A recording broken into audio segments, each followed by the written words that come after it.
Contractors digging on Bruce Street came across something their equipment just could not handle: bars of steel. My father always pointed it out to us as we were driving towards the mountains. It was still visible. You know, there were still relics of it, remnants visible.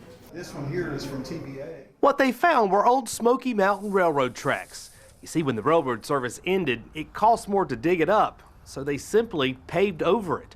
For trained historians, they're digging up a rich part of Sevierville's past. So it was important then. What I think today now is important is the folks that are still around that remember the railroad being here. It's a nostalgic thing. The county's historian says he's not at all surprised by what the contractors have dug up out here on Bruce Street. In fact, he believes that more of Sevierville's history is right below. The workers themselves might have at first been a little bit puzzled, but we knew, we were expecting it. The train tracks are now being removed and will be placed in the historical building. But I was curious as to why the railroad didn't make it in Sevierville. It was late.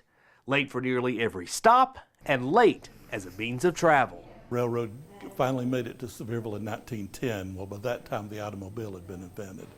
So as far as passenger service went, they were just a little bit late in their timing. So maybe they'll find more. Glass from an old glass shop or parts of the old jail.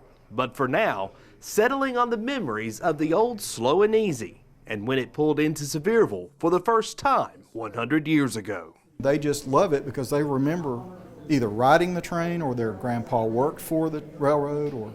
So it means something to people because it was kind of the small underdog. With the history that's being dug up in Sevierville, Kyle Granger, WVLT News.